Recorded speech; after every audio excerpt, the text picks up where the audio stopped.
right, guys, so in this box is the final piece that we need for this, or should I say the final pieces.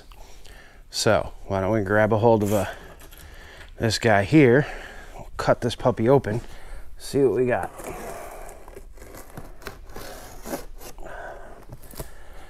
This is definitely a very well taped box. All right.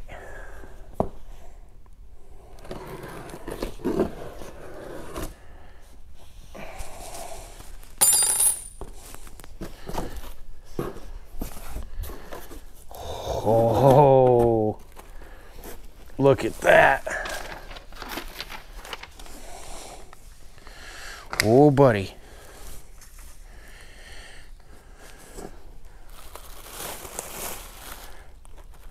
Oh.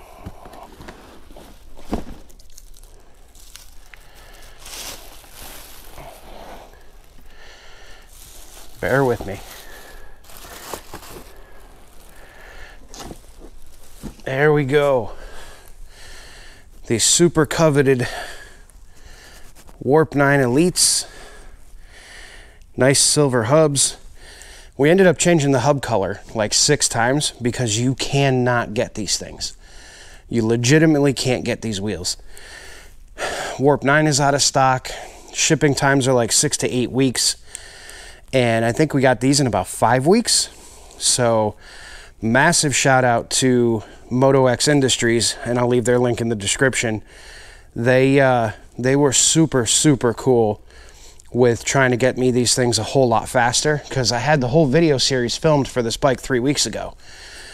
And we've just been waiting on these wheels. We got the nice 320 millimeter rotor. We got the bracket. Everything is there. God, these wheels are beautiful. And truth be told, originally we started out, I wanted red hubs. And then we said, okay, well, red's not available. We can get gold hubs in a week. Then those weren't available. And then we said, okay, well, fine, just do black hubs.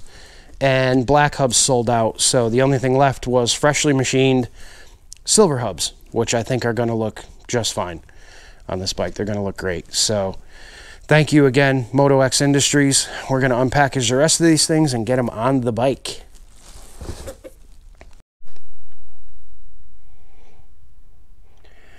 All right, so let's see if we could do this now without actually covering up the microphone like I did in 2 of my other videos that were completely useless. But so swapping these out, we're going to swap out the Supermoto wheels onto this. There's a couple things in the front that we're going to need to tackle. First off is we need to get the axle out. It's pretty easy. There's 2 12 millimeter pinch bolts here. Take these bolts out, and then the 17 millimeter actual axle bolt goes through, and then the wheel will come off. I mean, it's super easy. So what we're going to do is do that first, and then we need to get these off, because with the Supermoto wheels, we're going to need to cut out the inside of these because the tires are much wider, and also they're a lot shorter. So you do have to cut the inside of these so it doesn't rub. And then on the other side, hello, the other side over here, we've got to take the brake line, which is right back in here, and it comes around the back side, and we're going to have to move it. We're going to swing the caliper around to this side so that this line actually comes around this side, because this will hit the Supermoto wheel as well. So with that being said, I'll set you guys over here. Make sure you're in frame, and I apologize for all the burping and strange sounds you're going to hear, because it's still early for me, and I'm super excited to get these done. So I'm doing it before, oh boy, I'm dropping stuff. I'm doing it before breakfast, and then of course everything is blooming. So we got the allergies in full effect, so you're going to hear me sniffling like crazy.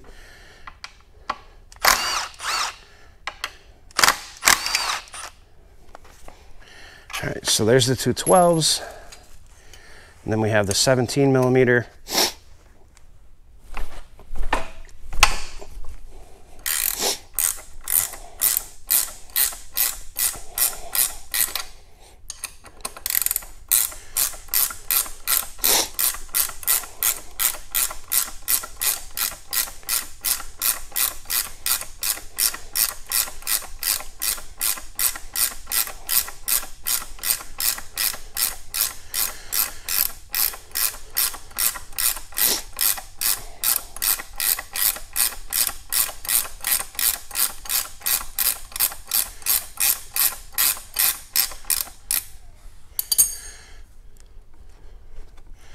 All right, then we just pull the axle straight out.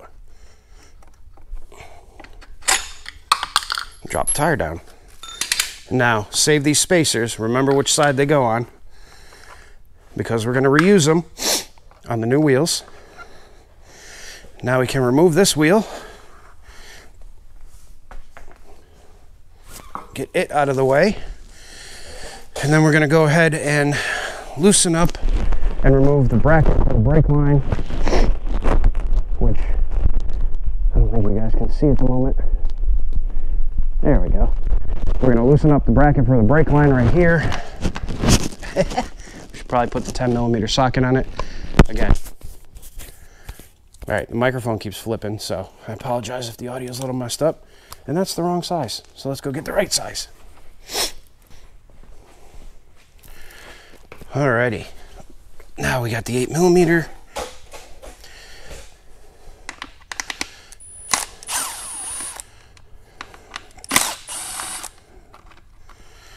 Take that off of there.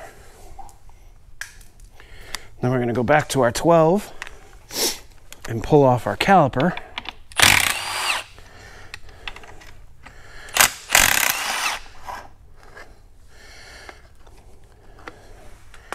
And just be careful, because your bike's going to get super light once you start taking all this stuff off. Put the caliper to the side. We really don't want this puppy slipping and sliding off of the stand, because that could be a bad day. Oh my God. I really wish these allergies would go away. So now we're just going to remove our white plastics. And I'll show you, as soon as we get one of these off, I'll show you exactly what we're going to cut.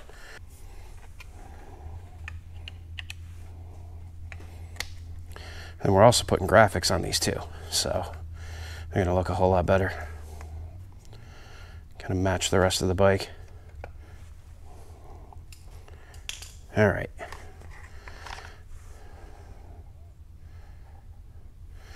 So on these plastics, this is the inside, sits like this.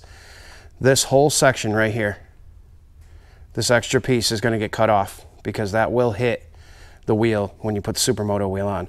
So I'm going to go ahead and take the other one off. I'm going to cut these. I'm going to put the graphics on them, and then we're going to come back and mount the wheel and do everything else, mount the caliper bracket, because we need to get these back on first, because there's a bolt that you can't get to once the wheel is on. So we're going to go ahead and get these cut, get these graphics up, and go from there. So see you back in a minute. All right, guys, so we're going to install the caliper bracket now. And I'm actually just going to pre-Loctite some bolts, because you don't want your caliper coming off while you're riding. It's not a good look. So we're going to throw some Loctite on the supplied bolts that Warp 9 supplies with us. And then we have our bracket to relocate our caliper back a little bit. And we're just going to put it in the factory location with our Loctited bolts. These are 13mm bolts that are supplied with the kit to mount the bracket to the old caliper location. What did I do with my Loctite? There we go.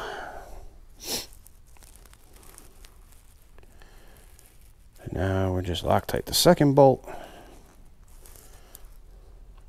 Pop that in there.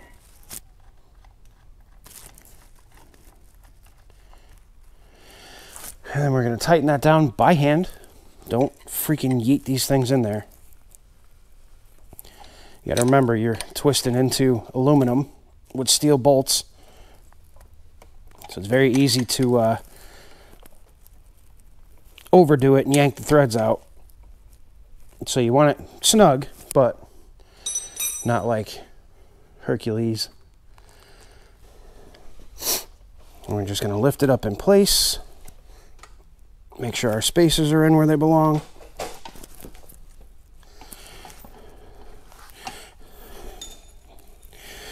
Have your axle ready to go. Start sliding that in. Line it up with the other side.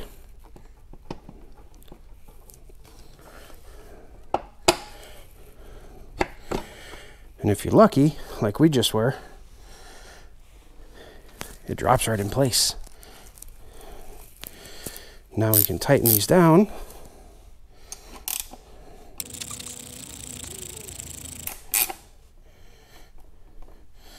All right, now with tightening this stuff, you do not want to crank down on this thing. There's a reason that these pinch bolts are here, and the reason the pinch bolts are here is so that you can get a decent amount of torque on this. Make sure you don't have any crazy binding or any moving around. And once you get it down to where you think you feel good and everything looks good, then we can pop our pinch bolts back in, if we can remember which ones they are. Just give them a couple of ooga-doogas.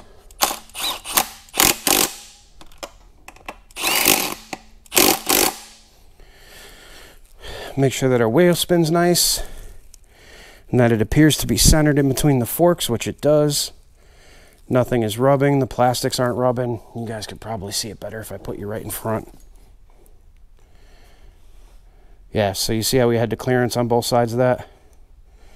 If we didn't clearance, it would be hitting the tire right in here. But now there's a decent amount of room. And same thing, if this line was over here like it used to be, it hits the wheel. So we got to move it around. So now we're just going to flip this over this way. And we're going to attempt to not fall off our stool again. That was kind of funny though. And then remount our caliper. There we go. Look at that, goes right on. Much better. So now we can reapply our Loctite, because it already did start curing, which is pretty wild.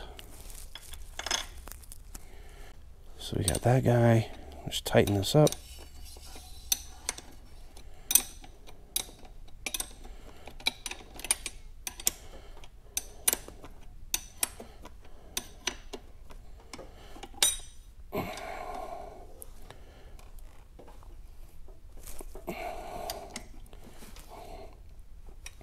And again, no need to He-Man these things on here.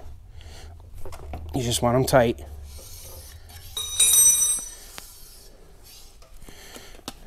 And we'll get this stuff out of the spokes.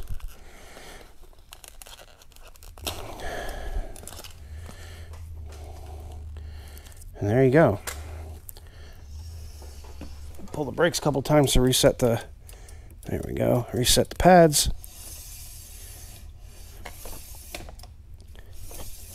Make sure the brakes work, and they do.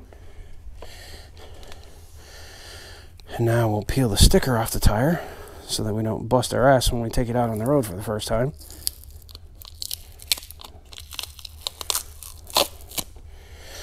And just for reference, these are Michelin Pilot Powers, 2CT, a 110/70 in the front and a 150/60 in the rear, I believe. All right, so that's the front. Front's all done. Now we'll move on to the rear. Okay, so the rear is actually a whole lot easier in the fact that we don't have to change the caliper bracket. We don't have to change anything. Literally, all we have to do is loosen the axle nut, loosen the chain adjusters, and then go ahead, pull this back wheel off, put the other wheel back on, put the axle back in, spacers and everything else that goes along with it, and then we'll be good to go. So I've already gone ahead and loosened up the axle nut, so we're just going to finish pulling that off. And then we should be able to just give it a little tap with a dead blow hammer, not a metal hammer, but just a, you know, a little dead blow, soft hammer. And that'll start our axle coming out, and we can hold on to the rear wheel, move it forward, start getting the chain off, and then we can pull out the axle. And then the rear wheel comes out. So it's actually super simple to get the back wheel out.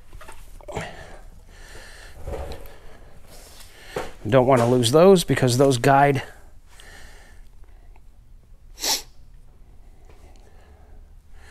those guide in here and have little notches on them so that we could set it where we need it.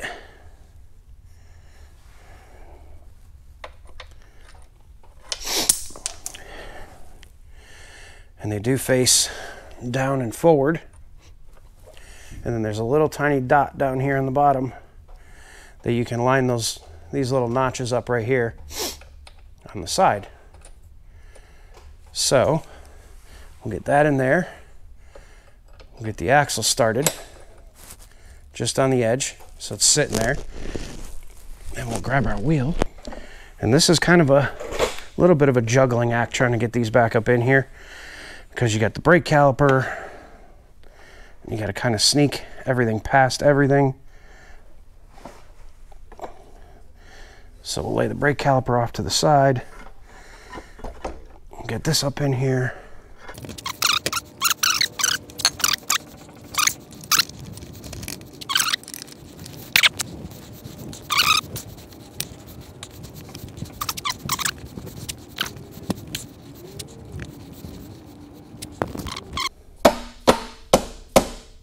Just like that. Which this chain is definitely seen better days, so gonna be time very soon to replace it. But we want to get a pretty good idea of where we're at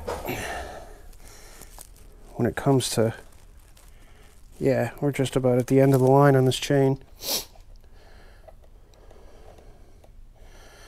So we're going to go ahead and set the chain tension, tighten the axles back up, and then we have one last thing to do. So I'll show you guys that in a minute.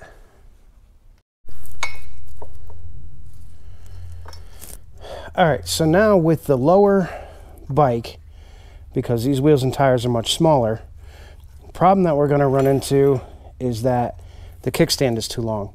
So the bike's not going to sit over like it should. So what we need to do is take the kickstand off. We're going to cut the foot off of the bottom of it. And then I'm going to take an inch out of it, weld it back together, weld the foot on it, and it'll be good to go. So I'm going to go knock that out now. I'll bring you guys back when it's done. Alrighty, so we are just waiting for our kickstand to dry. We went ahead and shortened it up an inch, welded it back together. So as soon as that is dry, we can then get this thing off of the stand, take it for a rip, see what it feels like. But it's officially done. There's nothing left to do. Everything has been done. So now all we got to do is register it and ride it.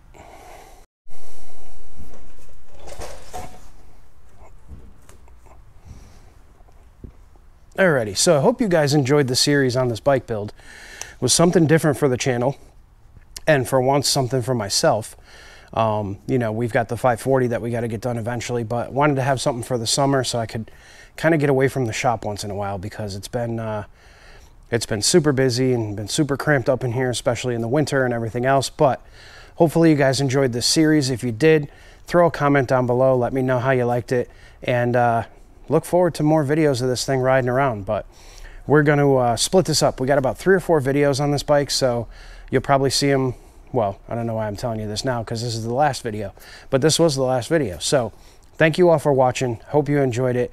Hit that subscribe button, hit that like button, and we'll see you on the next one. Have a good day, everybody.